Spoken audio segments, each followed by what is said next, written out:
You know, you can't outgive the universe. And I know this because I have been trying to do it for the last 20 years. But you can't outgive the universe because the more you give, the more you come back. Hey, welcome to this segment. I want to talk about the law of giving and receiving. And this is kind of Emerson might have talked about the law of compensation. You might have heard it referred to as a law of laws. You certainly probably, you guys biblical people would think of it as the law of reaping what you sow. All of these things really encompass this law. But it's the principle of what you send forth comes back to you.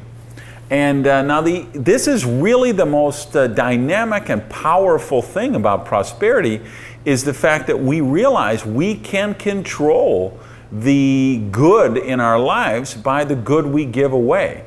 Because true prosperity is infinite. Whether it's love, hugs, kisses, sunshine, beauty, all of those things, they're not finite resources, they're infinite resources. And the more of that stuff, like the more hugs you give away, the more you give back. The more love you give away, the more you give back. The more you contribute to charity, help other people, the more prosperity comes back to you. So this is really an empowering thing about prosperity, but I have to let you know, we do need to kind of take a second and realize that it can work both ways, positive and negative. And the example of this would be gossip. You know, we're in this whole gossip society. We have all these bloggers devoted to gossip and TV shows. And even, I was on the road looking for a baseball game one night, and CNN has a entertainment show now. Here it's supposed to be a news channel, but it's really a Hollywood type of show. And just all I could see, they were like, here's what's coming up, this and this and this. And I was like, this is just gossip, gossip, gossip. What is this doing on a news channel? What it's really doing on a news channel is probably getting the highest ratings they get on the news channel because people love that gossip. But you know what? If you're gossiping about someone else, you're sending a negative energy out there in the universe and you're going to attract negativity back to you. You know where this really came into play for me was, think of the show Cops that's on Fox, or used to be on Fox. I don't know if it's still on. When it came out, that was my favorite show. I watched that every week. And then a funny thing happened. I kind of got in this study of prosperity, started watching less and less television, and realized that I hadn't watched a show. I got it again. I was doing a seminar in some city, got there the night before, was going through the channel looking for Baseball Tonight to see if the Marlins won that day. And all of a sudden it was Bad Boys, and wow, that show Cops. Let me watch that. I haven't seen this show in 6 or 7 years. So the show starts, I'm watching like 5 minutes of it. It's like they go on a call and here's this drunken lady who's been beat up by her drunken husband, and they go to respond to the call and they're like arresting him, and then she's kind of defending him as victims of violence often do. They defend their attacker.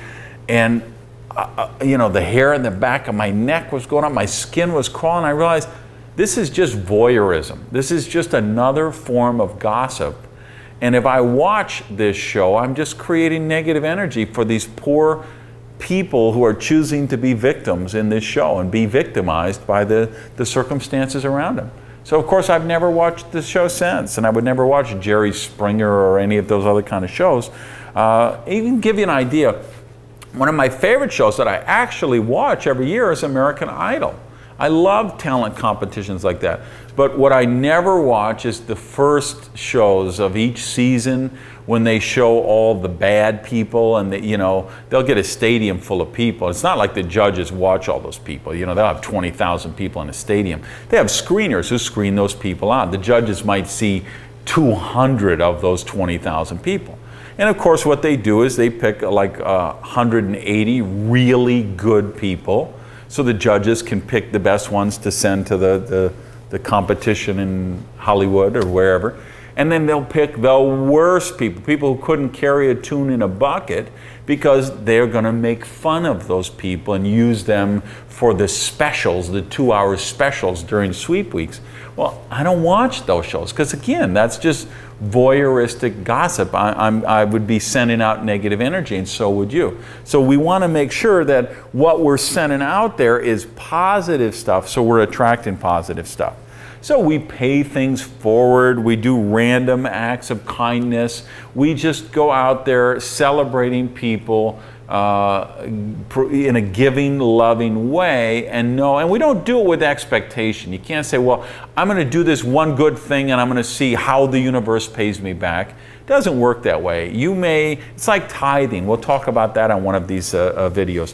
You know, when you tithe to the source of your spiritual nourishment, that doesn't always come back as money. You can't track it in your bank account. You may tithe, you may give some money to a charity, and then your child who hasn't spoken to you, or your brother or your sister-in-law hasn't spoken to you for 10 years, wants to bury the hatchet and become friends again and put the past behind, and they forgive you for something, you forgive them for something. Some other type of prosperity manifests itself. This is what happens when we send out good stuff. It comes back to us, but not one for one. I believe it comes back times 10, times 20, times 100. So I just found, you can't outgive the universe. The more good you give out there, the more it comes back to you. So here would be the final thought I'd leave you with on this. I don't think there's luck. I don't believe in circumstances. I don't believe in fate. I believe all results are reaction to some cause. And the causes that we create are going to determine the results we give back. So that's a pretty empowering thing when you realize you truly can create all of the prosperity you'd like to manifest in your life.